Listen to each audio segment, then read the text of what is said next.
Have you ever thought about starting your own podcast? When I was trying to get this podcast off the ground, I had a lot of questions. How do I record an episode? How do I get my show on Apple Podcasts, Spotify, and the other places people like to listen? How do I make money from my podcast? The answer to every one of those questions is real simple. Anchor. Anchor is a one-stop shop for recording, hosting, and distributing your podcast. Best of all, it's 100% free, and it is ridiculously easy to use. And now, Anchor can match you with great sponsors too, so you can get paid to podcast. The reason why I love Anchor is because of its ease of use, its great interface, and it distributes my podcast evenly across the board. So, if you've always wanted to start a podcast, make money doing it, go to anchor.fm/start. to join me and the diverse community of podcasters already using Anchor. That's anchor.fm/start. I can't wait to hear your podcast. I know the one thing we did right was the day we started to fight.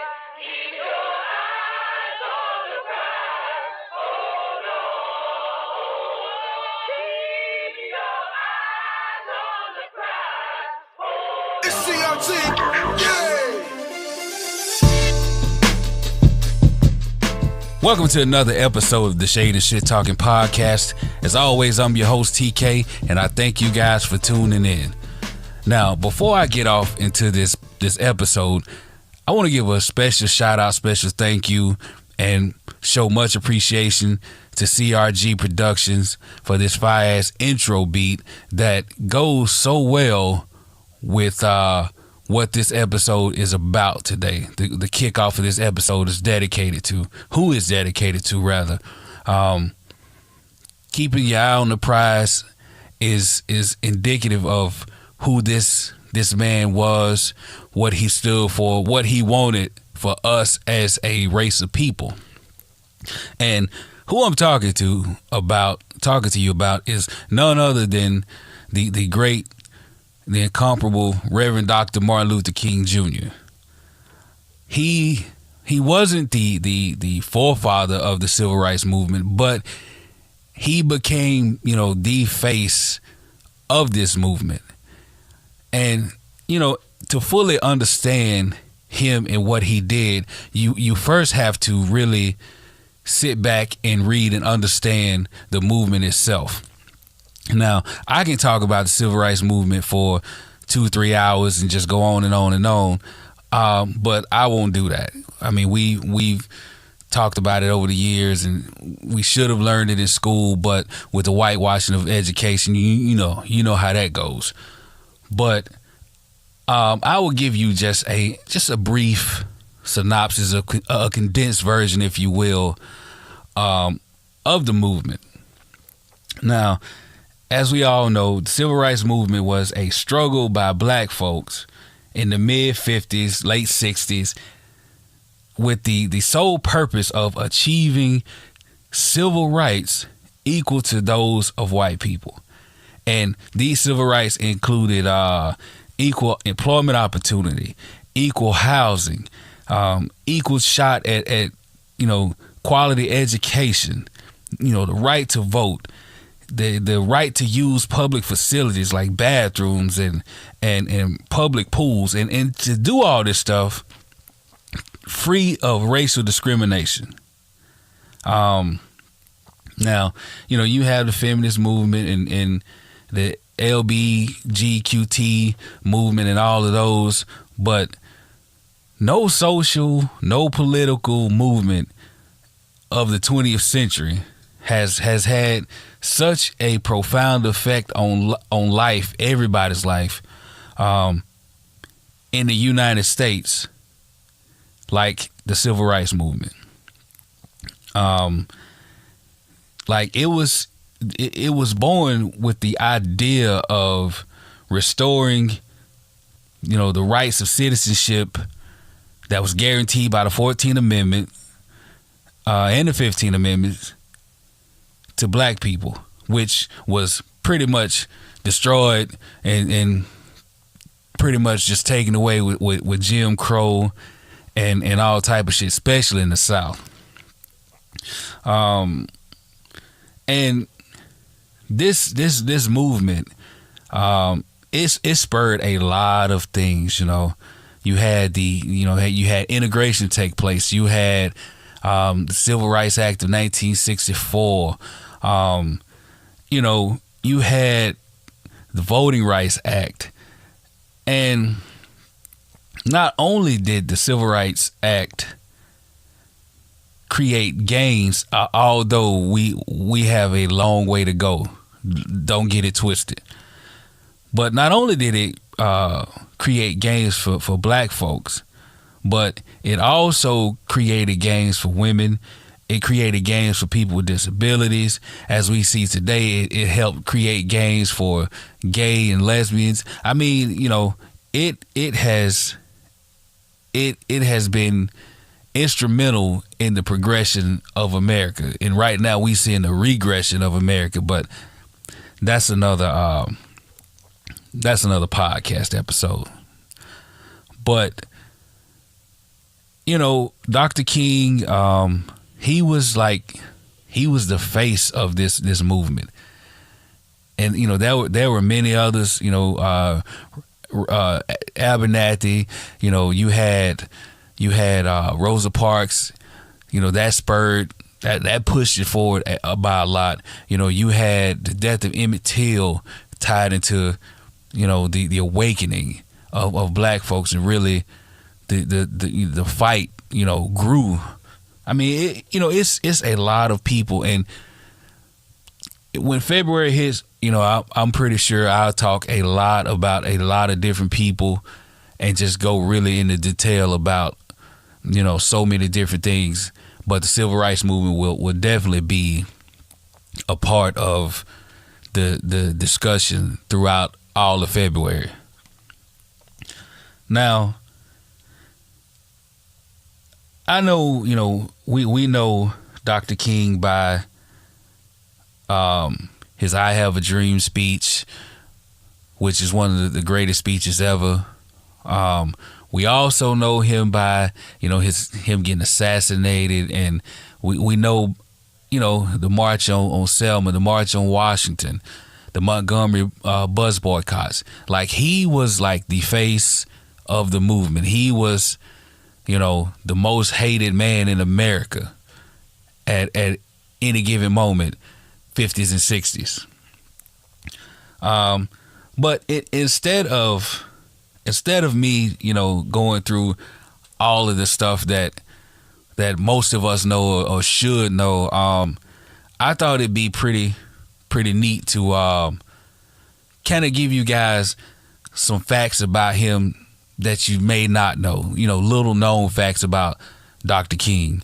I took great joy in finding these things and reading about them, and some I knew, some I did. It had me a little surprised, and I was like, this would be pretty cool to share, and it goes hand in hand with me always saying know your history. So I figured I hit you guys with 8, 9, 10 things you may not know about Dr. King. But before I do that, and I don't know why I didn't start off with that, January 15th was his birthday. He would have been 90 years old this week. But they took him away way too soon. So happy birthday, Dr. King. Much love and appreciation for everything that you did, everything that you stood for, and the sacrifices you made, both on the ground, boots on the ground, as well as the ultimate sacrifice that you made for us to have the liberties and the rights that we have now, that you and so many others fought very, very hard for. So thank you. So a few things that you may not know about Dr. King. Did you know that his birth name was not Martin? His birth name was actually Michael. He was born Michael King Jr., 1929. But what happened was, in 1934, his father, who was also named Michael, he went on a trip to Germany, and he was so inspired by the Protestant Reformation leader Martin Luther that he changed his name. So by changing his name, he changed the name of his son from Michael to Martin. I thought that was pretty different. Change your son's name at 5 years old, but you know. Another thing that you may not know, and I didn't know this, was that he entered college at the age of 15. He was very bright. He was a very gifted student that he skipped grades 9 through 12 and enrolled at Morehouse in 1944. Morehouse was his daddy's alma mater, his grandfather's alma mater, and he originally didn't go to college, for theology. He was actually coerced into doing this by Morehouse president Benjamin Mays. But he was ordained in ministry before he graduated from college with a degree in sociology.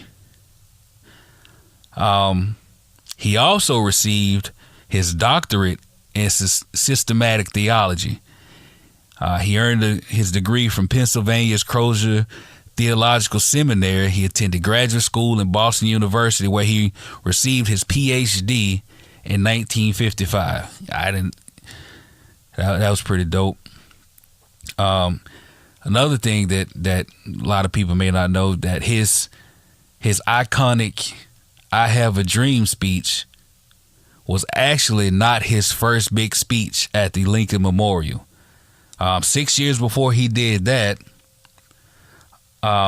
which was at the March on Washington, he spoke at a prayer pilgrimage for freedom rally on May 17, 1957.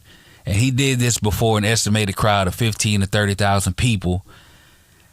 And in this speech, he urged America to give us the ballot, let us vote. And that speech is what was said to put him at the forefront of the civil rights leadership. That was what spurred it. Throughout his career as a civil rights leader, throughout the movement, he was arrested and jailed 29 times. He was arrested for acts of civil disobedience and on a bunch of other trumped up charges. Like one time he was arrested for going 30 in a 25. Hell, honestly, out of the 29, I believe all 29 was unwarranted. But we know what he was facing then.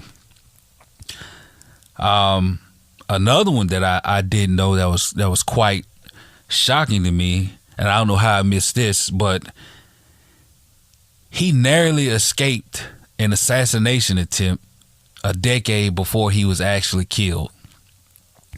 On September 20th, 1958, in Harlem, he was signing copies of his book called Stride Toward Freedom. And he was approached by a woman named Izola Ware Curry. And when she confirmed who he was, she plunged a 7-inch letter opener into his chest. And the blade came to rest right alongside his aorta. It was said, the surgeon said that if he so much just sneezed, he could have punctured his aorta and killed him. He stayed in the hospital for weeks. But it was said that, and they said he held no ill will towards the lady who attacked him. She was mentally ill. Another thing that I saw, and a lot of people noted this, but it's still a very ironic, eerie fact, was that his last public speech, which he made a day before his death, he foretold of his his death. This was in Memphis, of course, in April 1968, and he was there to support a strike for the city's black garbage workers. And the night before his assassination, he was at the Mason Temple Church, and he said, and I quote, "Like anybody, I would like to live a long life. Longevity has its place, but I'm not concerned about that now. I've seen the promised land. I may not get there with you, but I want you to know tonight that we as a people will get to the promised land, and I'm happy tonight. I'm not worried about anything. I'm not fearing any man. Mine eyes have seen the glory of the coming of the Lord." That's pretty deep.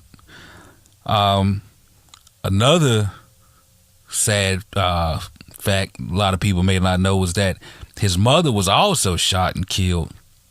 She was murdered in 1974, June 30th. She was 69 years old. She was playing the organ at a Sunday service at Ebenezer Baptist Church when a man in the congregation jumped up with 2 pistols in hand and started shooting. He killed a deacon. He killed her.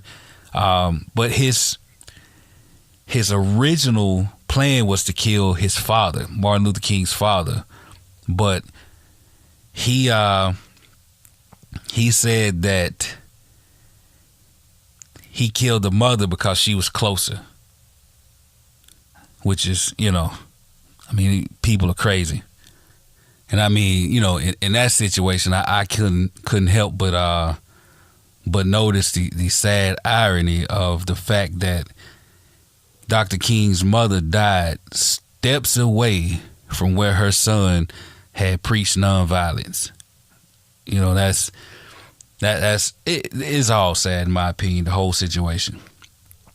And the final fact that I hit you guys with, and I just found this out myself, was that besides Dr. Martin Luther King, only one other American had his birthday observed as a national holiday, and that was George Washington.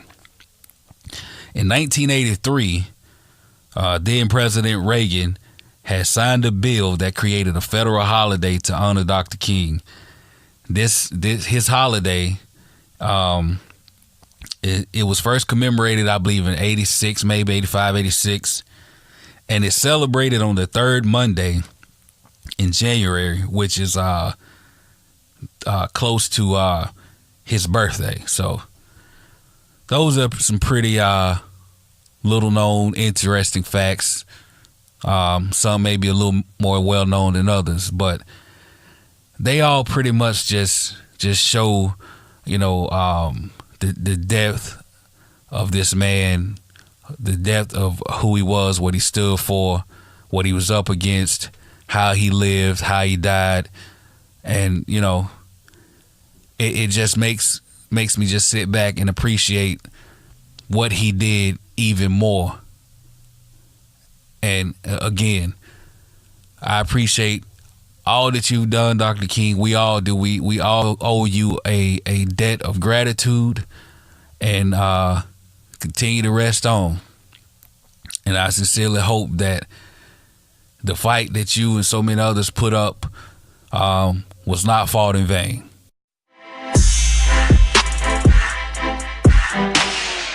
Joining me now on the podcast is my man, my guy from the Unapologetic Geek, Mr. Jarius Thomas. What's happening, bro?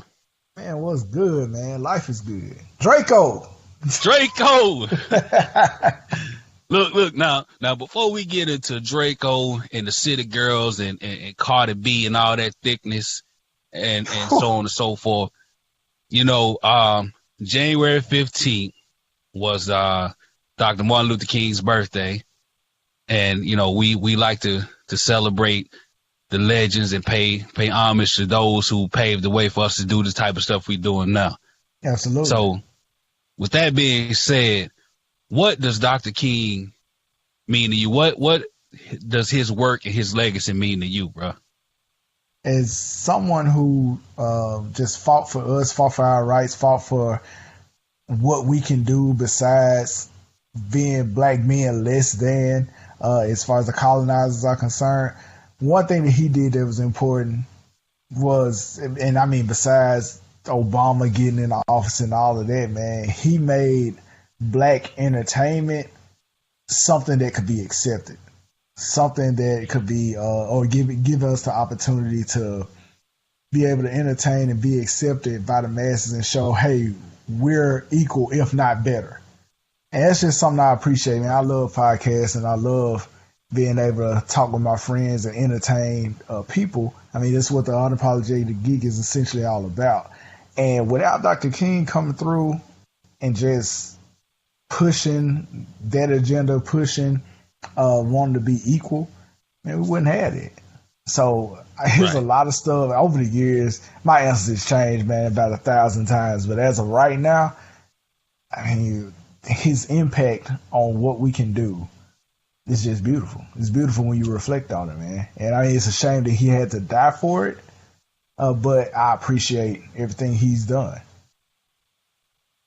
No doubt, man. And, you know, I feel the same way, man. You know, like, we from Mississippi, man, and we know how racism is firsthand, you know. I can remember a time where I was younger, man. I was working at this auto parts place. I ain't gonna call no names because they don't pay me for advertising. But I was working there, man, and this old white guy came in, man, and we was real busy. And he walked past like a white guy and a white girl. He walked directly to me, and this dude asked me, and I'm dead serious. He said, "Do you work here or do you still pick cotton?" Woo, bro. Right. That's tough. Bruh, when I tell you they had to tackle me and hold me down from whooping this man's ass, you know, this is back, I was 21, 22. I was full of goddamn fight and anger. You know what I'm saying? Yeah, I was wild and reckless then. So, you know, it was on. But, you know, man, that's just indicative of where we was at and the times we was living in. And, you know, Dr. King, he made the ultimate sacrifice. He did something a lot of us wouldn't do, man, you know. And I tip my cap to him and his family. They get all the love and respect that I got, even though I don't agree with some of the things that his sons and his of course, you know, his children are doing as far as his legacy goes. But him as the man, you know, what he did, it can't be measured. And for that, I will forever be grateful. Yeah. And on the flip side, man, I mean, since you have a story, you know, about a racial issue that you faced in Mississippi, I got something on the other side of that from something that I faced, man. When I first embarked on wanting to do the Unapologetic Geek and kind of want to do my things, man, one of the most supportive people is a white guy, man. White guy named Sergio. He is the creator of Reality Breach. He was letting me come on and do the sports segment with him. And then he put me on to one of his other podcasts, podcasts that he produces under his brand called The Black Pocket. One of the blackest podcasts out there, period. So you got this white dude. I've heard it. Yeah, you got this white dude supporting young black men doing their thing. And it's not to say, look, I wouldn't have made it, you know, without a white man. I'm not saying that for somebody to get offended or anything. When you put that with what Dr. King was, what his message was, it wasn't about one race overcoming another or anything like that. It was about working together. It's a perfect example of that, man. So Sergio showed love, man. So, and that's something, again, it's one of Dr. King's biggest teachings, man. No doubt, man. You know, like I said, I think if everybody on no matter what race, man, if they really listen to what he was saying and really take heart to what he was saying, you know, this whole nation would be in a much better place. Much better, man. Especially now. Yeah. You know, And it's funny, you know, somebody said, you know, the different things going on. You know, they always talk about, you know, what about Chicago and this, that, and the third. What about it? And, you know, right. Shout out to Aaron Durham. What about it? Right. And, you know, they say, well, you know, how would he feel about some of the things that's going on today? And, you know, my response and plenty of other people's response was, well, if your people didn't kill him, we would know. That's one of the best. That's one of the best responses out there, man. Exactly. Yeah. So, you know, it is what it is, man. But, you know, like I said before, they get much love and respect from me. And I thank him from the depths of my heart for making that sacrifice so we can be what we can be today. And without him, we wouldn't have your boy Draco. Hey, dog, a legend. Listen, man, that has got to be one of the greatest interviews I have ever seen in my life, man. Easily. Like Breakfast Club is good for legendary interviews, man. They do it all the time. Like I've heard several of them, but that one right there, I woke up. Oh, it dropped on what, the 16th, which was yesterday. And I woke up, man. I heard everybody going crazy. Facebook Watch is posting or showing me clips, recommending clips or whatever. You know, you got to be kind of iffy with Facebook Watch because they'll recommend some shit for you just out of your ethnicity or whatever. And so I was like, man, I don't feel like hearing Soulja Boy, but I kept hearing people talk about it. So I finally played it, and man, when I tell you I could not stop it, like from beginning to end, he's giving gems. Drake? Right. Drake? Oh, man. Dog, when he did that, bro, I damn near passed out from that. It's a classic, man. And then when he broke down why he was saying it like that, like, the nigga that lost to Pusha T? The man who was trying to hide the word from his kid, then the kid from the world or whatever it was, he said, I was like, oh come on, bro. Bruh. And Drake, like, but you, yeah, go ahead. Well, on some real shit though, man. We all laughing at the shit that he was saying, but in between all the craziness and the laughing and all that nigga was dropping some facts though, dog.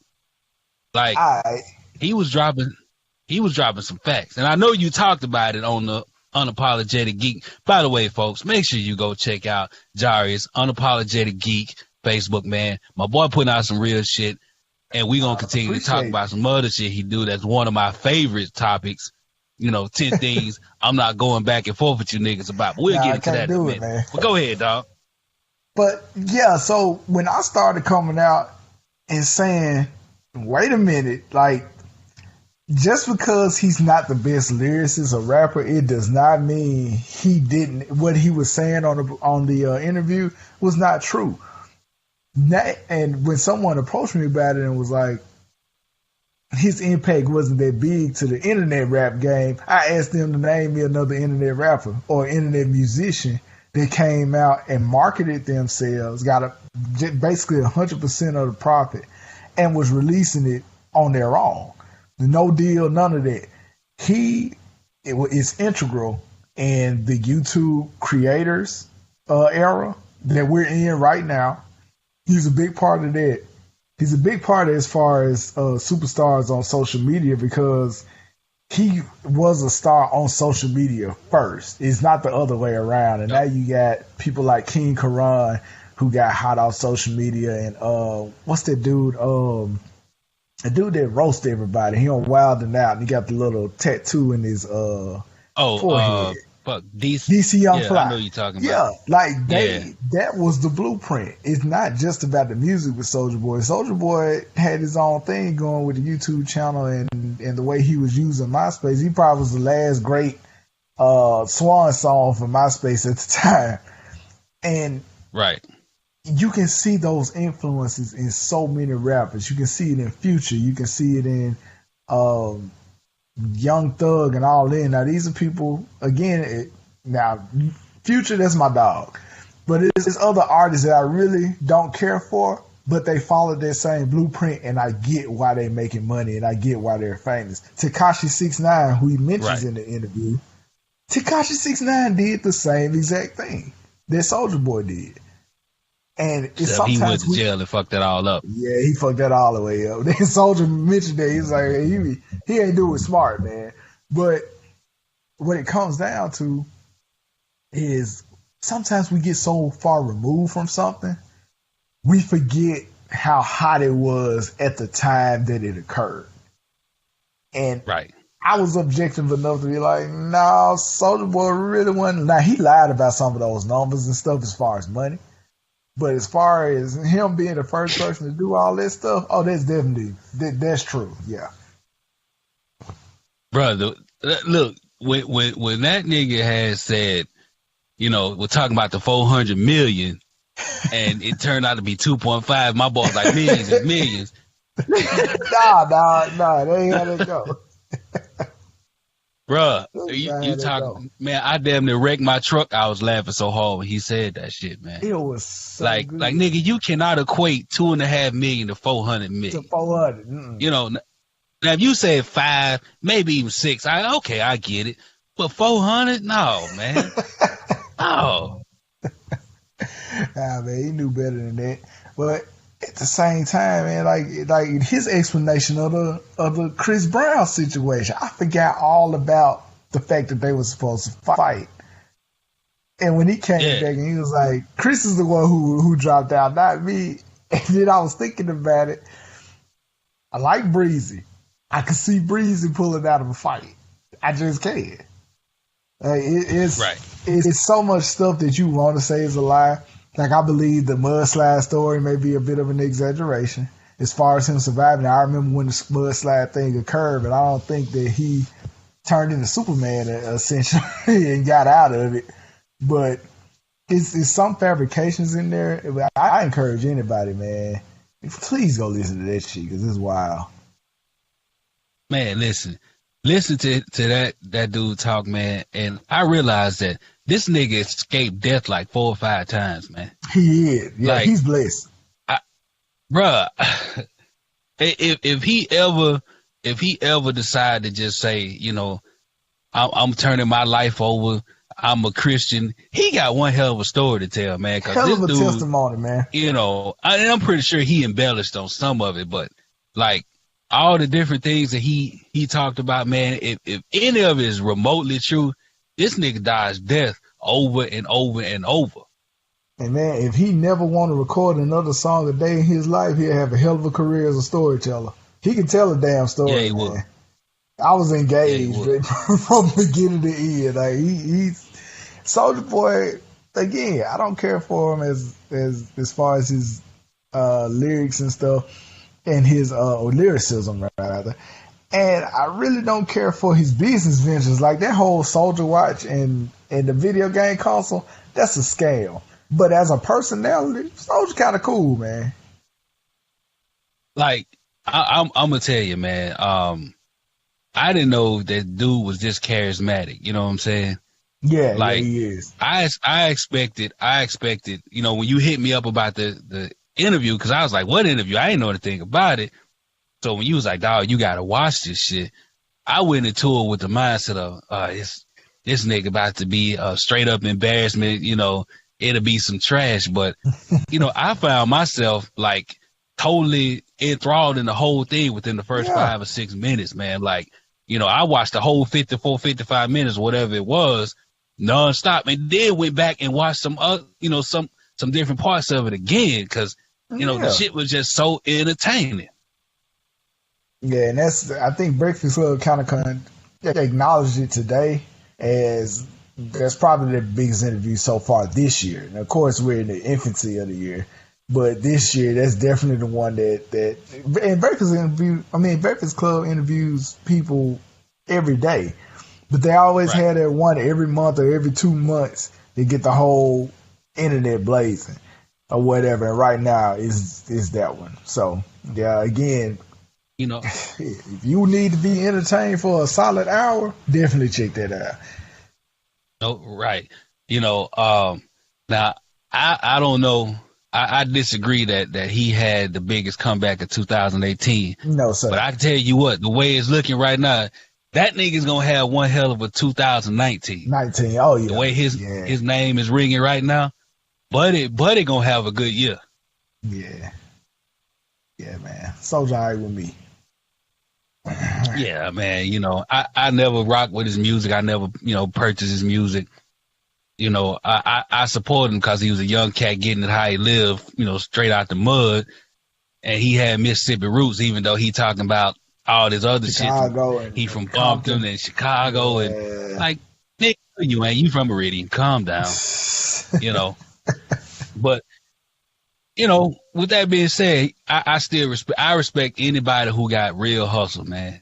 Whatever it is you deciding to move, whether it's music, whether it's yay, whatever it is, hair, clothes, whatever. If you out there grinding, getting it from the mud, man, I respect you, So on that standpoint, he got all my respect, but I don't really fuck with his music, but I don't knock his music, Right. But, that's just what it is. Like you said, his lyrics are just uber trash, but he's selling it, so you can't hate on it. You can't. Somebody like it. Now, speaking of can't hate on, bro, that goddamn twerk video, it's tough. Now I got tagged a couple times. It popped up on my feed, and I might have watched it maybe once, twice, I don't know, 8, 12 times. Fuck, I don't know, man.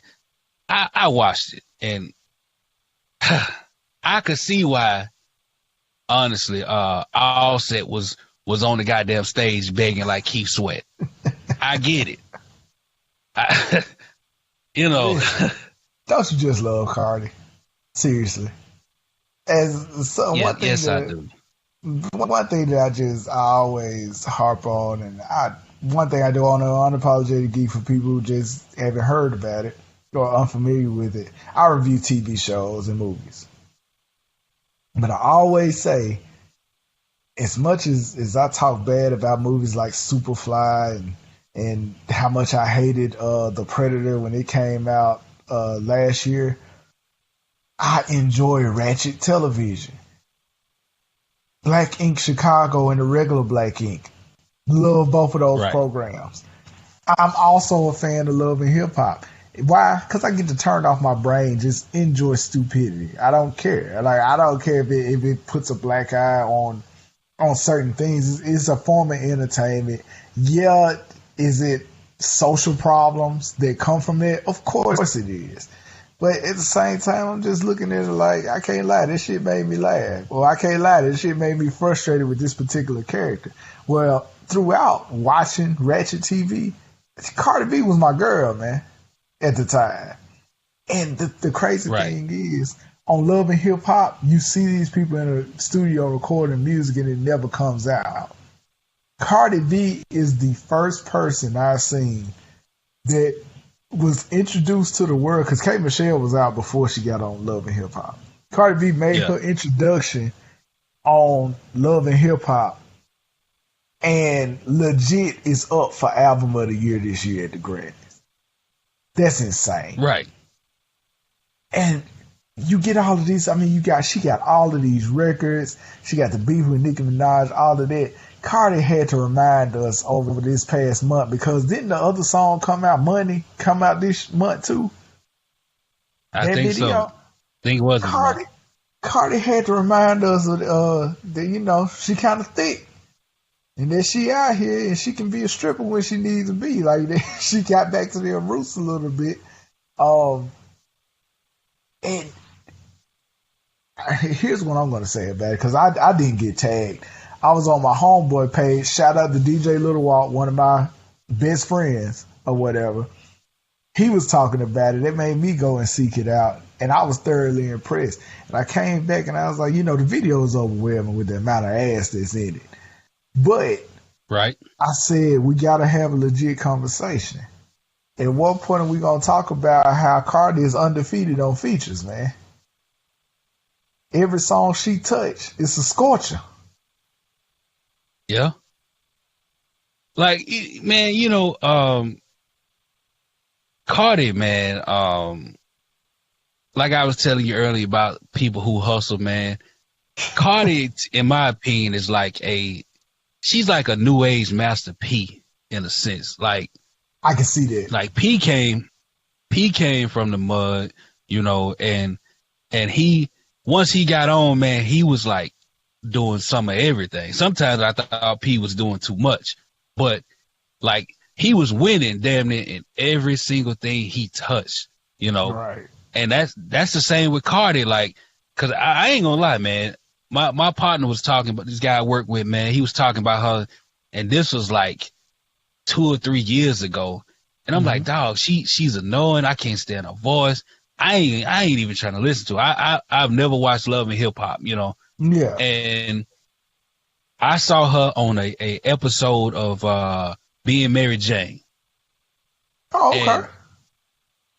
And when I saw her, you know, how she was like, how she turned it on and was just doing her voice and this and that, I realized then, I was like, oh, this all an act. This she putting on to get on. And from that moment forward, man, I would keep my eye on it, and she just took off. Then soon after that, Bodak Yellow came out, and then it was just over. Oh my God. Then. Bodak Yellow is still, that's a banger. That's the definition of a banger, man. She had the right, like, she didn't just kill it lyrically the entire song, but the lines they hit, and you'll remember them. And I understood after I first listened to this song, I was like, yeah, I get it. I get why it's blowing up the way it is. And then on top of that, she comes out with an album, a debut album, that was solid. Again, the nomination for Grammy of the Year, for Album of the Year, I believe is warranted.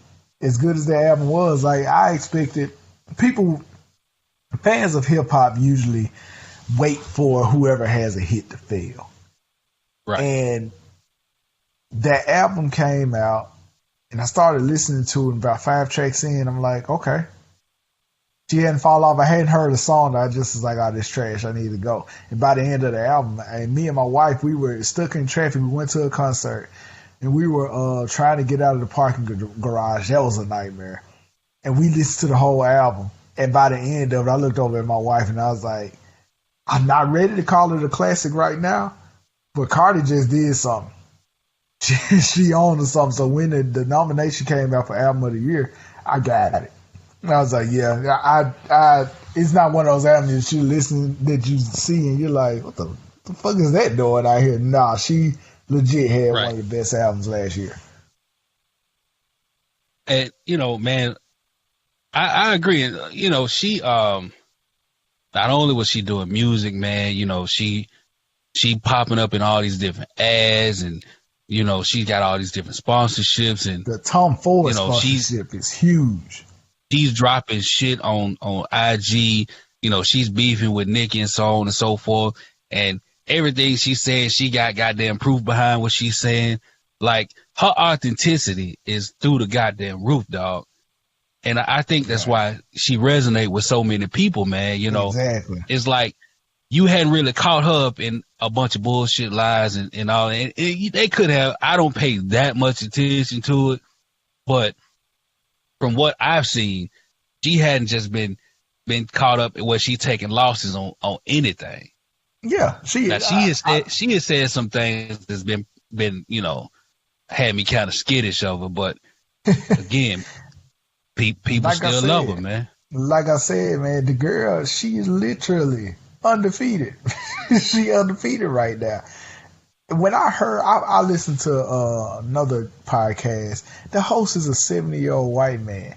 That man sat on the radio and he was talking like he white. He golfing. He talks about white stuff. He just talks about sports. So that's why I keep listening to him. Dude hauled off and said, "You know who I like? I really like Cardi B." When I heard that shit, I'm like, okay, she in that, you know, the another artist that was kind of on that plane with white people listening to him was Nelly. Like, Nelly had a lot of white people being like, yo, I rock with him or whatever. And that's, Cardi is kind of in that realm where she's just a heat magnet right now. Man, Nelly's still getting white money to this day. To this day. To this day. Yeah. So, I love Cardi. I love the twerk video. The city girls, they on the, and that's another thing. She don't mind helping out other people, man. Because the city girls, like, she way above them on the totem pole. And she was like, all right, I got y'all. And they held a whole twerk competition and all of that. And that girl at the end, who apparently won whatever the competition was, they got in the dirt on her head twerking like that. That's athleticism. Listen, man, one girl with the goddamn cigarette, like, man, how you twerking and don't even have to dump the ashes off that motherfucker, man? Like, God. It's so much going on in that video, bro. Like, you know, it was surpassed Tip Drill. I tell you that, goddamn. As far as classic videos close. That niggas gonna go watch, it's gonna surpass Tip Drill. Yeah. It's definitely on par with Tip Drill and didn't What Color had one back in the day? 2 Live Crew, they had one too. That people just, when YouTube really got hot with retro videos, they started looking up again. Yeah. I'm gonna have to go back and look up BET Uncut on YouTube and see what else is up there. But right now, like, bro, I can only imagine that video, this twerk video, if Uncut was out and was able to do the shit that they was doing, you know, way back in the day. At 2 or 3 o'clock in the morning, that video will be off the charts.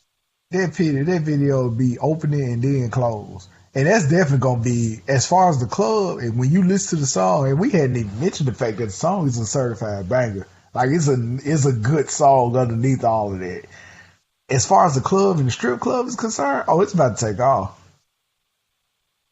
I ain't going to even lie, man. I couldn't tell you a single goddamn lyric to the song. I'm probably gonna have to listen to it on the radio, you know, or listen to it. Actually, a good song. Listen to it on my laptop. Yeah, listen to it on my laptop with my screen closed or something. Cause I couldn't tell you a goddamn lyric, man. I bullshit you not, bro. I believe it, man. I believe it. It had a lot of people shook yesterday. So we got that and the Soulja Boy interview on the same day, like. January 16, 2019 is a day that live in hip-hop infamy. Right. You got like the first episode of Rap City, the first episode of Yo MTV Raps, and then you got the day that City Girls and Soulja Boy dropped shit on the same day. They like, you know, this day will be etched in the memories of everybody who love hip-hop. Yeah, that's pretty much it. And then hate or love Cardi, the City Girls, or Soulja Boy, you gonna remember. You gonna remember January 16, 2019. Right. Now speaking of that day, it wasn't the 16th, it was the 15th, and I got a bone to pick with you, dog. What's up, man? Now on January 15th, like I said earlier, you got one of my favorite segments that I see on Facebook, man. And what I'm talking about, folks, is called the top 10 things I'm not going back and forth with y'all about. Oh yeah. Now, I usually agree with a bunch of the things that you say, but let me read the list. I'm gonna read it for everybody, and then I'm gonna tell you what I got a problem with. Okay. Number 1, that 6'5" dude was dead wrong for knocking out that 11-year-old girl. Well, niggas shouldn't even be capping for that dude at all. But we'll talk about that in a minute. Number 2, the dude in the big White House serving Clemson football players McDonald's and pizza for that championship meal was cheap. That was some hilarious cheap bullshit. Number 3. Tom Brady and Bill Belichick are the best QB coach tandem ever. As a New York Jets fan, all I can say is fuck Tom Brady and Bill Belichick. Number 4. Understood. The Saints are going to beat the Rams in a close game and move on to the Super Bowl. I can see that. Number 5. Rock With You is Bobby Brown's best song, and Don't Be Cruel is the greatest R&B album of all time. In light of this whole R. Kelly situation, this is not up for discussion. Okay, I can see that.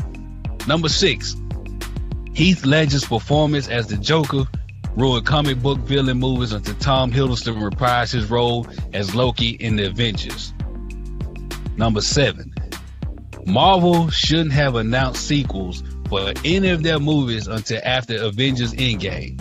Can you imagine how crazy we would have gone after the end of Infinity War? That I totally agree with. Number 8. Fudge rounds are the best Little Debbie pastry. Number 9. Chick-fil-A has the best food app, without a doubt. Number 10. James Harden is a great player, but he's still not winning the ring this year. I can see that. Now, out of all of these that you listed, man, you done lost your damn mind by number 8, bro. Fudge rounds. Really? Are not The fudge rounds? No. Dude. Man, no. Go ahead. Go ahead and give me your position. But for those who can't see me, I'm doing the Shannon Sharp shaking my head no meme right now. No. Listen, man. First of all, Nutty Buddies are the best goddamn Little Debbie cake ever created. Ever. Fudge rounds are trash, man. It tastes like chalk. Nah, man. We're not going with that. Fudge rounds are delectable. It's essentially a fudge brownie, but it's real moist, like a good cake, man. Like they never fail. I've never had a bad fudge round. Like period. I've never had a good one. Man, you tripping. Especially if you put them in the microwave. Listen, man. I put fudge rounds under them dry ass honey buns. Hell nah, I'll put fudge rounds above all of that. I'm putting Nutty Buddy up under zebra cakes, man. That's the kind of that's the kind of trash that Nutty Buddies is. Nutty Buddies, please. Nigga, that is blasphemy. It ain't nothing but a wafer. Y'all don't even get a lot of chocolate on that joint, man. You need to stop. You don't need a lot of chocolate, man. It's a perfect marriage of chocolate and peanut butter, just like a Reese's cup. It's perfect. And it's crispy wafers. My nigga, man. Oh, that's disrespect for the Reese's. No. How dare you? Now I'm just saying, like Reese's is top notch, the king when it comes to peanut butter and chocolate mixed together. And right underneath that is goddamn Nutty Bars, man. Fudge rounds are terrible. Terrible. I don't know, man. Who raised y'all, man? Like I said, man, they are underneath those dry ass honey buns. And Little Debbie honey buns are dry as a goddamn Popeye's biscuit, man. That's how dry they are. And I still take them over a goddamn fudge round. That's just terrible. Man, it's something wrong with you, dog. It's something wrong with you. But you know what's funny about that list? Every Tuesday when I come out with it, the thing that people take exception to the most is whenever I talk about food. Whenever I talk about food, that's where somebody's like, okay, you crossed the goddamn line at that point, man. Another list I did, I proclaimed that oatmeal raisin cookies are the best cookie. I didn't say chocolate chip cookies were terrible or nothing. I love chocolate chip cookies. Do you know I had to actually, and I know I'm not supposed to go back and forth with people, I ended up in an all-day argument with several of my friends about this. They were making subliminal statuses and everything about me, man. I argued about that shit all day. Chocolate chip cookies are fantastic. Oatmeal raisin cookies are just special, man. Listen, man. Let me tell you about oatmeal raisin cookies, man. They are a disappointment. And the reason why I say that is, like, you know how they sell like the packs of cookies with the multiple flavors of cookies? Yeah. Like nobody, people go in, they grab cookies and they eat them, and a nigga pick up an oatmeal raisin cookie and bite it too and be mad like, fuck, I thought this was chocolate chip. So what you're saying is, they disappoint you, dog. What you're saying is they're camouflaged as another better cookie in your eyes? Yes. Yes. That's disrespectful. That's disrespectful. I'm gonna tell you what they are. They oatmeal raisin cookies. If you take the goddamn wig off, the eyelashes, the fake titties and ass, you got Bruce Jenner. Wow. They tricking motherfuckers left and right. Oatmeal cookies are tricking motherfuckers left and right, man. Dude. That was, you know what? That was so good. We need to move on, man. What else you got? I can't follow it. I can't follow it. Damn. Hey, don't mind me, man. The goddamn cognac talking now, man. Oh, I know it's kicking in because you tossing the back. Yeah, man. You know, each one of my shows sponsored by some type of liquor. At least in my mind, it is. Hell, that's what fuel my thoughts. So, you know, since we talking about food, man, what is your opinion on Orange Foulious, aka Toupee Fiasco, aka Agent Orange, who's also known as IQ 45, feeding them kids some cold ass fast food, man. Dude, that was all right, man. Let me take my glasses off of this one. Dude, when it was first announced, I think they announced it on Twitter, on the White House Twitter feed, either that or his actual Twitter feed. It's like this is not gonna happen, is it? Like, that's a joke. I mean, you have this amazing Clemson team who, for the better part of the 2018-2019 college football season, nobody knew was as good as they ended up looking against Alabama. That performance, and just real quick, that performance is one of the greatest, just most dominant championship game performances I've ever seen. Like that was something special. Yes, indeed. About it. It really was. And I respect Nick Saban. I respect Dabo Swinney. I mean, it's very rare that you see Nick Saban flat out coach to the point where he's going for it on fourth down in the second quarter, only down by 2 scores. Like, that was crazy. To then serve that team, man, who had gone to the White House in their previous championship while Barack Obama was there, if I'm not mistaken, and with Deshaun Watson. Barack was in office then.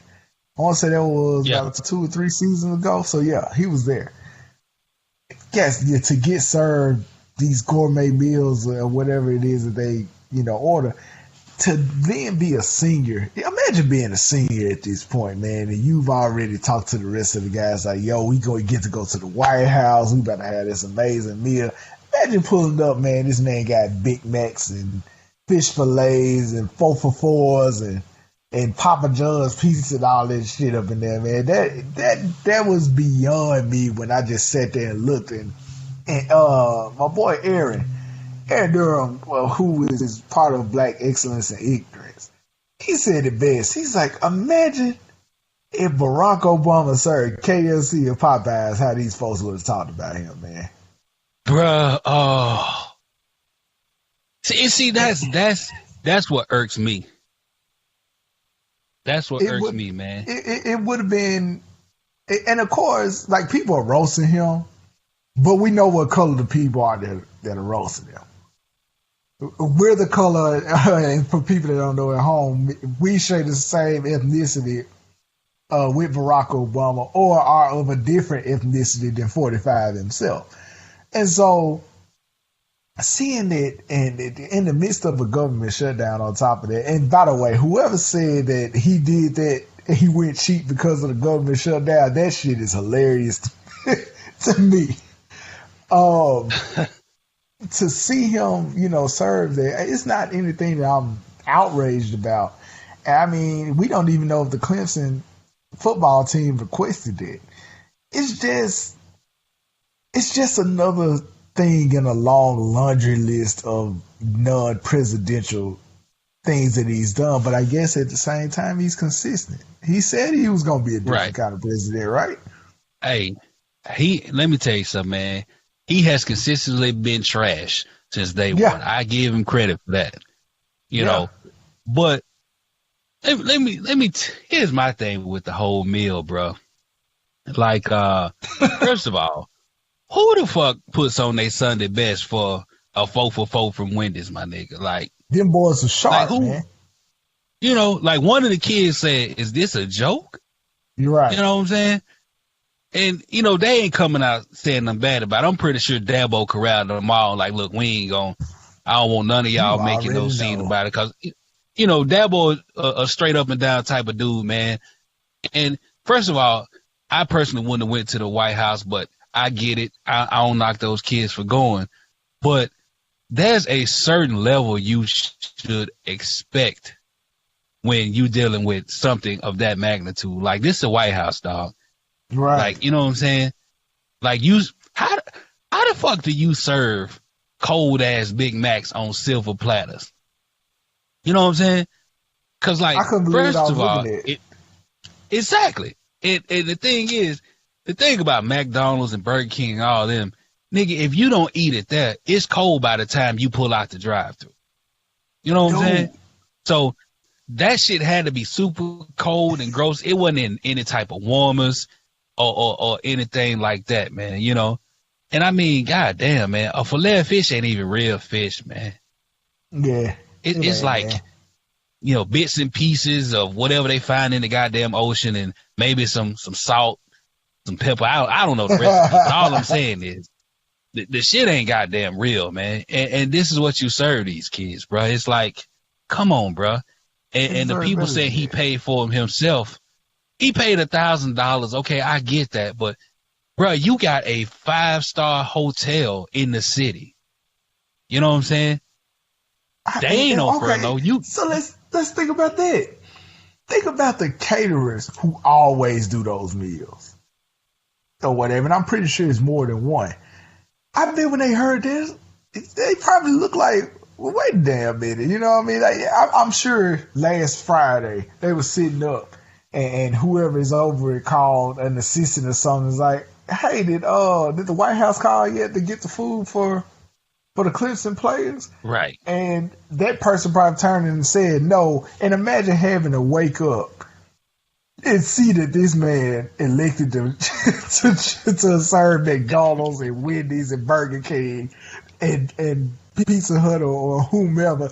Imagine that, man. Imagine losing that money to fucking McDonald's, dog. Like, this is one of those things. And win, lose, or draw, I'm always gonna remember this presidency, man. Yeah, yeah. Now, imagine being the nigga who working at Wendy's, man, and you got to fix all the goddamn double stacks. You know, so, bro, I don't know who did it, but you know, somebody dropped a meme from Raw from Ed and Eddie. Yeah.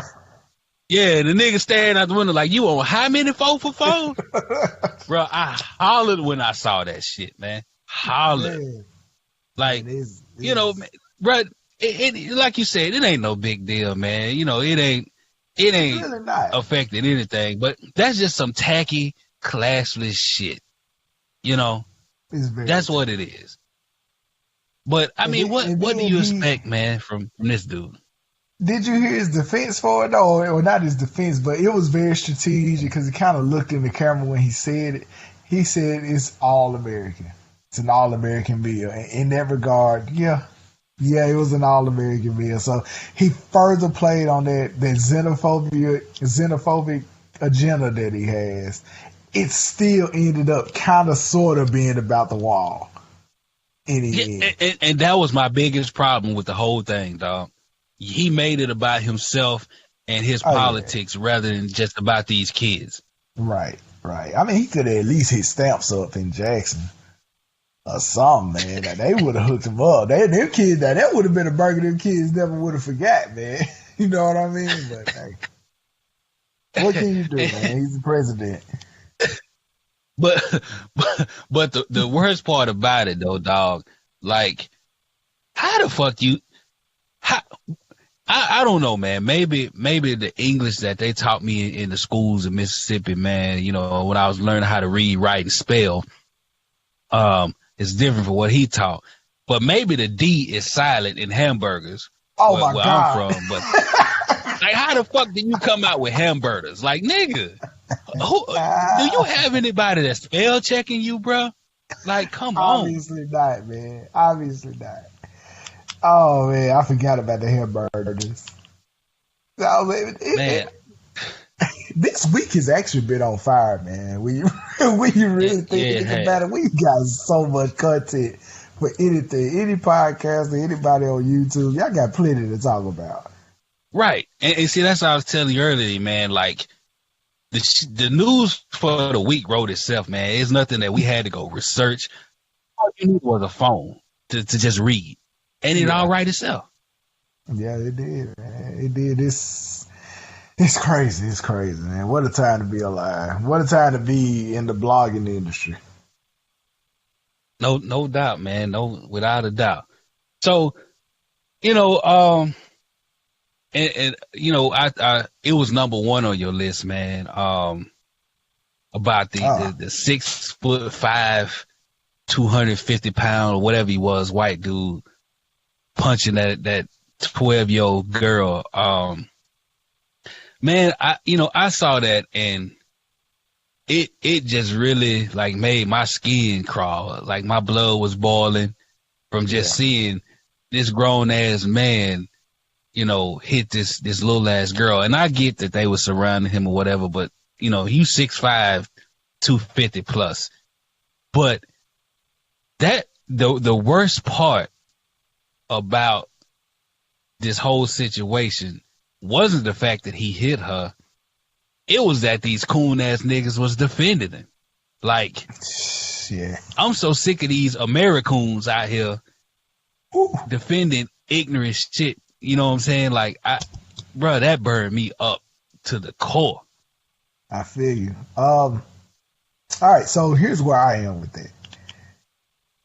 As far as them defending him, it goes back to the narrative of that we were seeing where black men don't defend black girls. It goes back to that narrative, but at the same time, you were seeing women say some of these same things. But that also led to another issue that we tackled on the Off Topic podcast with Black Excellence and Ignorance. We tackled the fact that you had women defending R. Kelly. So it's almost like we just all over the place at this point, right? Right. And I'm not saying it's everybody. I'm just saying what I see half the time. And for every 5 people that were condemning R. Kelly during that time, you had like 4 women that were defending them and victim blaming the girls. And right.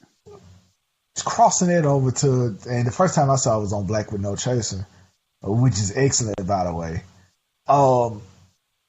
Shout out Black with No Chaser. You gotta shout out the OG. And I saw it, and I don't know who wrote it, but they put my anger.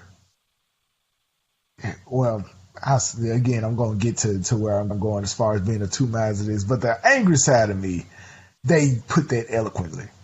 Like we see this dude 6'5", man, like you said, 200 plus pounds. Sure enough, she did come at him first. But you telling me that girl threatened you enough, and she was less than half of his weight. You felt threatened enough to cold cock her, bruh.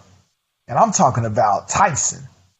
Like, he took her to the ground, and to the point where the kids that were surrounding him, they all scattered. Which leads me to, okay, for you to even, and the way he was standing, he didn't look afraid. He looked like he already had in his head he was going to knock some kid out. He didn't feel threatened. He may have felt antagonized. That dude didn't feel threatened. At the same time, and I'm just being 100% honest, I have to ask, how would you feel if, everybody who's outraged, how would you feel if, it was a black boy instead, who was, and black boys, they look different now, man, genetics. You got Zion Williamson, who's like 19 years old playing at Duke, and he's about as big as LeBron or whatever. Right. So black boys, we grown. We can look like grown men at this point. How would you feel would it be more fair to you if he hit a teenage boy? That's one thing, a black teenage boy. And another thing I ask is, what if the races were reversed? Do you have the same amount of outrage as far as if it was a black man standing at 6'5"? hitting a white girl who's the same age and the same size? First of all, that nigga would be facing felony charges. That's fair too. It's absolutely fair. Now they are looking for the guy or whatever, but yeah, I'm with you on that, man. Like it wouldn't be no looking for the guy. They would have had him. They would have had him the moment he turned himself in. What's called? Yeah, yeah. So and he only facing some bullshit misdemeanor charges. Yeah, of course, man. And he got what did Paul Mooney call it? The complexion for the collection. Yeah, he got that on his side, man. So that's where I'm at. I'm very much outraged that he hit that girl, but I like to put things into perspective sometimes. Like, okay, I like to challenge myself. How would I have felt if the roles were reversed? And to be honest, man, I can't even give a straight answer. And that's crazy.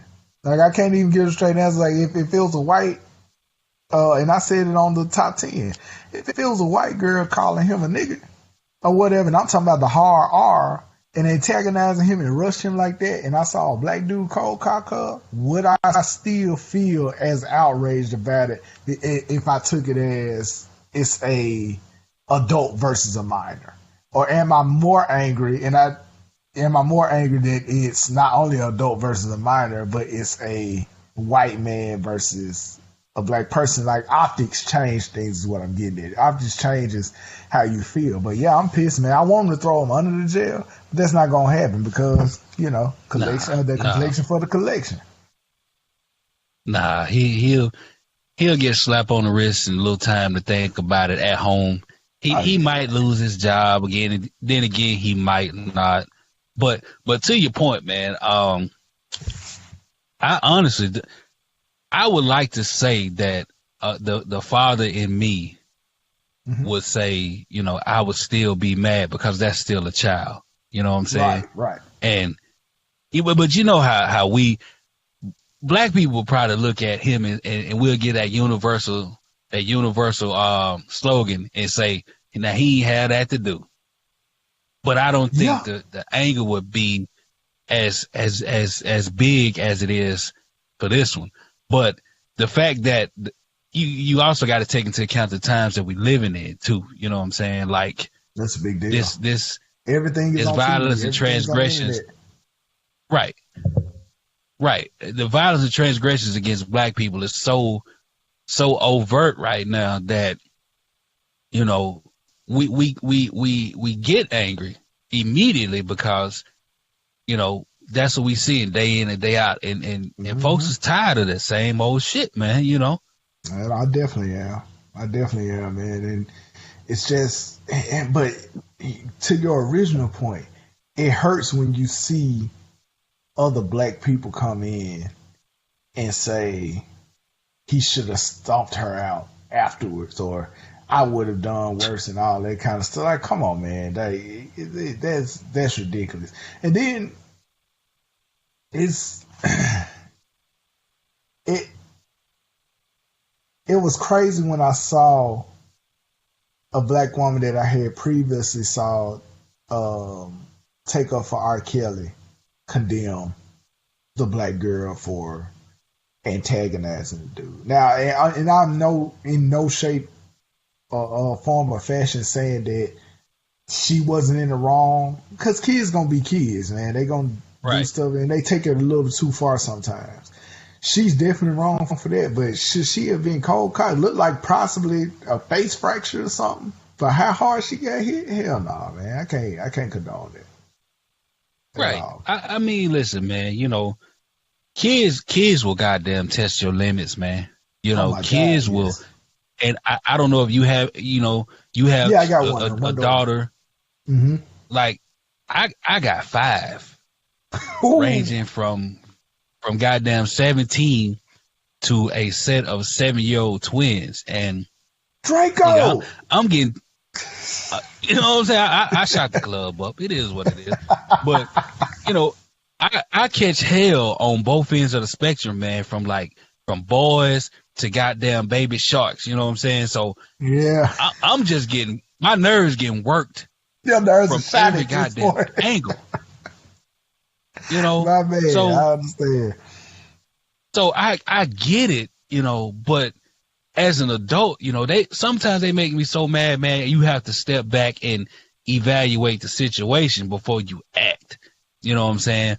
And I ain't nowhere near 6'5", 250. I got the 250 part, but I damn sure ain't got the 6'5". So, I'm looking at the situation like I'm towering over this child. I ain't got no reason to punch her, man. You ain't got no reason. You know what I'm to saying? Like, right. They ain't threatening me, man. Even if they decided to run. Now, if they start beating his ass, I get that's different. Okay. That's different, yeah. Now, if they rushing you with bats and sticks and all this other shit, okay. Like, you got to defend yourself because kids kill people. Like, I saw a story the other day where 2 sisters killed their mama, so I get it. Dude, I know exactly what story you talking about, man. And now that, that's different. What you're saying, at that point, if it's them or you and you choose yourself, I can't be mad at you. Right. Yeah. But he could have walked off, man. He could have walked away. The difference between adults and children is discretion. That's it. Exactly. We know how to exercise it. Kids don't know how to exercise discretion, man. Exactly, man. Exactly. And speaking of like discretion, man, I hate to keep touching on this dude because he's a piece of shit too, like Orange Folius is, but speaking of kids and discretion, man, and you brought him up a little while back, this whole R. Kelly situation, man. Yeah. It's like me personally, I stopped fucking with him long time ago. Same here. I think the last CD I bought, and this how long ago I stopped fucking with him. I'm talking about buying a goddamn CD, But I think it was like, I think it was like the I want to say the Aura double disc, and that was ages ago. Yeah. It was either that or TP 2000. I can't remember which one. It might have been TP 2000, but even then, that was a long time ago, And it's like, shit, for me, I can't remember. I know it was shortly after the allegations came out, and then I popped one of his. No, I'm not even gonna say shortly. It was when I was of an age to really take that seriously. So the allegations came out when I was still in high school, I believe, or even younger than that. But then when I got older and I actually understood the whole Aaliyah thing and stuff, I couldn't listen to his music the same. Right. And so I just dropped him. And everybody's grown, so I'm not going to tell a grown person what they should and shouldn't do. Right. But, knowing what I know about the situation, because, man, I have read, 10, 15 different depositions from different women, different girls involved with this case. And it's really sickening if you really, get into it, man. Yeah. And take his song Vibe. You know what I'm saying? This nigga said in the song, Aaliyah got that vibe. Nigga, she was 12. Yeah. What? Yeah. What type of vibe does a 12-year-old give you? You know what I'm saying? None. If you are normal, it should be none. The people that are going back and looking at re-examining those old lyrics and underlining them and putting them in front of you like, hey, this dude been saying this the whole time. You just choosing to ignore it because it's on a hot beat or it's smooth. But it's so sickening to the point where I couldn't make it through the first hour of the second night. I stopped. I just quit. On the Lifetime, and I'm talking about the Lifetime documentary. Right. I just quit, man, because at that point I had heard enough. Now, is he also a victim? Yes, a victim of his circumstances when he was growing up with his sister. And that's something that I don't want to lose sight of throughout this whole thing. But yeah, Right. he's sick and he should be in prison. He very much so should be in prison for all the things that he's done. And these people Exactly. with the people who are defending him, it's one of two things. Either you want to be able to listen to his music that bad and not feel convicted, or you're a victim and it's hard to come to terms with being a victim. And that's just Or- where I am with it. Or you are defending you're not defending R. Kelly, you defending your own perversions. There you go. And that's for the men. Well, yeah, the women too. The women too, because the women, nothing that gets glossed over is Yeah. older women preying on young boys, man. And that's something that's always been praised in movies and television and everything. Yeah. The young kid banging his teacher or whatever. And I've always kind of looked at that kind of sideways, like, how's that shit all right? But then on the other end, you know, if it's a man, the man is going to jail. And to be fair, I've seen women go to jail for it too, but it's not as hardcore. Like the scrutiny in the media is not as hardcore when the roles are reversed, but it's the same to me. Hey, nigga, you got some R. Kellys and some R. Shelleys out here, bro. And that's perfect. That's Perfectly said. That's no goddamn lie, man. You know, like the Adam Sandler movie, man. I think it's called "That's My Dad" or whatever it is. I think it was Big Where Daddy. one of them Adam Sandler movies, man, where his he slept with his teacher. He was like 14 years old or whatever. And he was the man and all of that shit, man. And you know, he was getting dapped and praised and all that shit. But if you look at like today's what's going on and what's been going on, man, you got a lot of these teachers fooling with these boys in school, and you know, it's all problematic, whether it's a female or a male. It's all goddamn problematic, man. Yeah. And they Yeah, it all is. need, you know, they all need to be in jail. Yep. But I don't know, man. I can't call it, to be honest. It's just this society, and then we're more socially aware, and then you have the old guard, the generation that preceded us, or two generations that preceded us, saying, "What's the big deal?"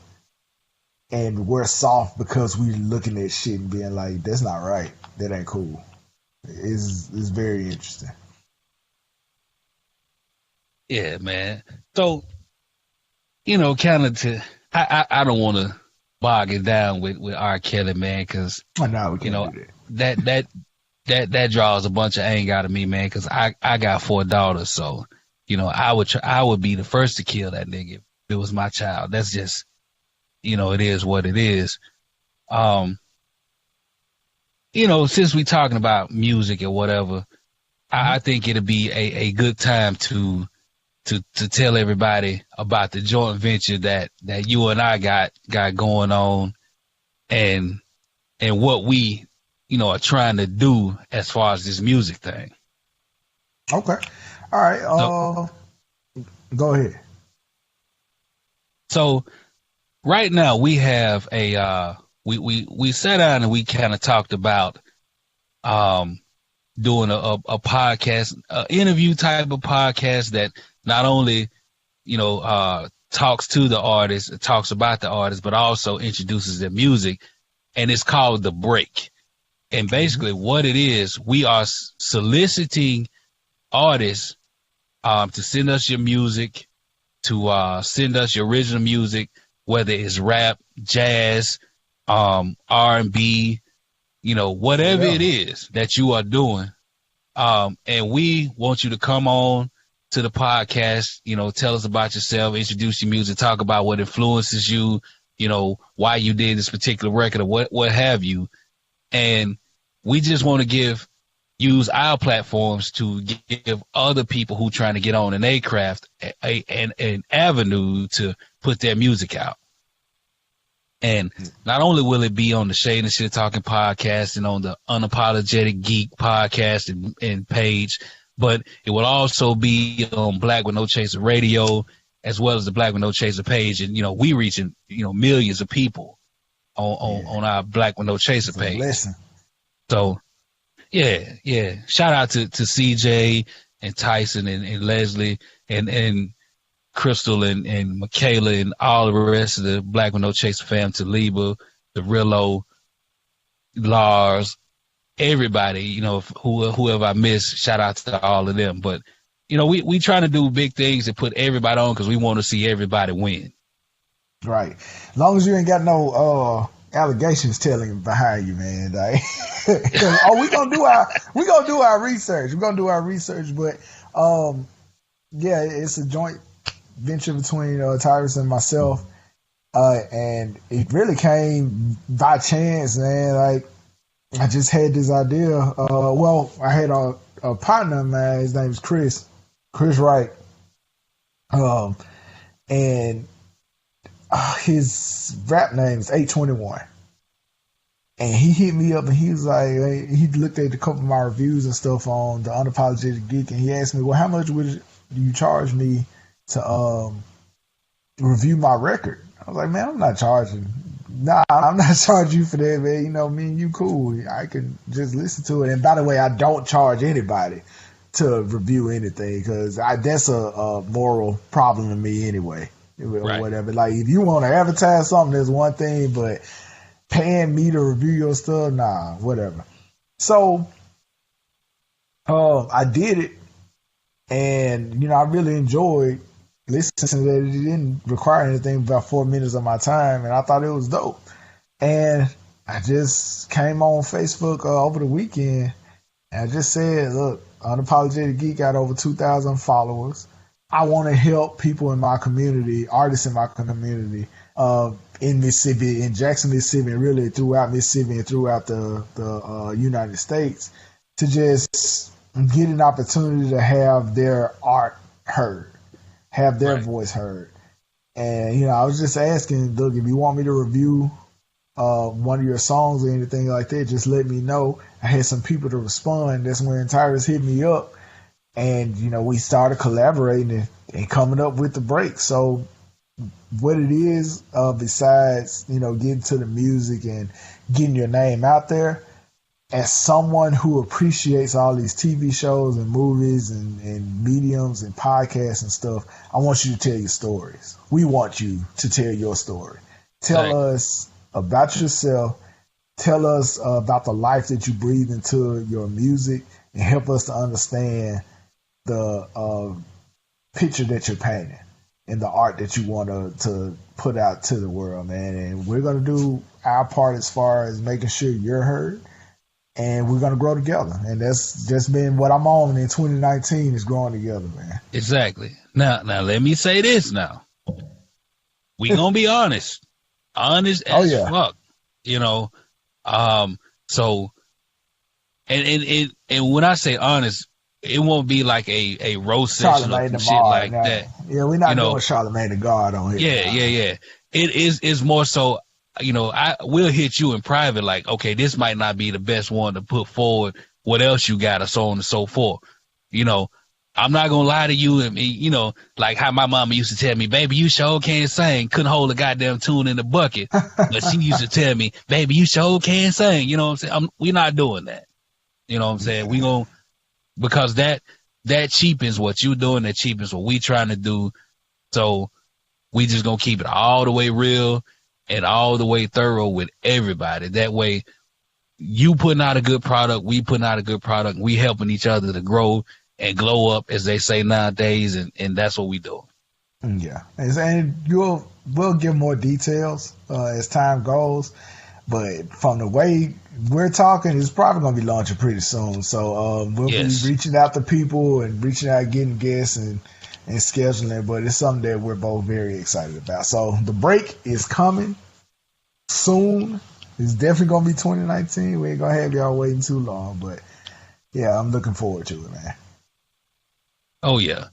So, man, bro, I have really, Really enjoyed you stopping by, kicking it with me, chopping it up, man. And you know how I do it, man.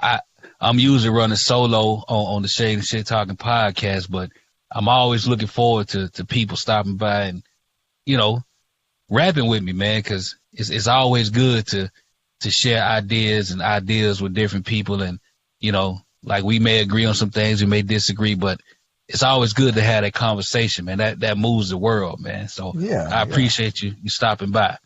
All right, no problem, man. Well, just a shout out to, since we're wrapping up, a couple of shout outs. Definitely go and check out, and I mentioned it earlier, Black Excellence in Ignorance. We have a show called Off Topic. Show drops every Monday. We usually talk about sports, entertainment, politics, whatever comes to mind. But really what the show is about, it's a show about social media. It's a show about y'all, man, and the crazy shit that we see. So I'm sure y'all will check that out and like that. Of course, follow me on the Unapologetic Geek Facebook page. I do my best to make sure I entertain you all. And lastly, on Twitter, Black Excellence and Ignorance is on Twitter at Black_EX_IG. It's Black_EX_IG, man. And I appreciate being on the podcast, bro. I can't wait to share this episode with the world, man. Oh, no doubt, man. I'm glad you stopped by, man, and I can't wait to do this again. Now, before I get out of here, I just want to say thank you again. A big shout out to my boy Jarius Thomas of the Unapologetic Geek podcast and page on Facebook. Make sure you guys go check him out. He's putting out some really dope shit, man. He's a very talented writer, very good dude, stand-up dude, and somebody that I truly support, and I hope you all support as well. Also check out his other podcast, Black Excellence and Ignorance, with my guy Aaron Durham and my boy, fellow Black with No Chaser member, Leslie McLemore. I appreciate you stopping by again, bro. Now before I go, I just want to again say thank you once again to Dr. King for all that he's done, all that he's been, and all that he means to myself and actually all of us. I think without him we wouldn't be where we are today. And again, don't get it twisted. We've come a long way, but we have a long way to go. So we got to continue to fight the good fight. We got to continue to love and support one another and do what we have to do in order for us to get to where we want to be and where we need to be. So that being said, I'll leave you guys with one of my favorite Dr. King quotes, and it goes, "If you can't fly, then run. If you can't run, then walk. If you can't walk, then crawl. But whatever you do, you have to keep moving forward." So that's what we're going to do, y'all. Let's keep moving forward. I'll talk to you guys next week. I know the one thing we did right was the day we started to fight. Keep your eyes on the prize. Hold on. Keep your eyes on the prize.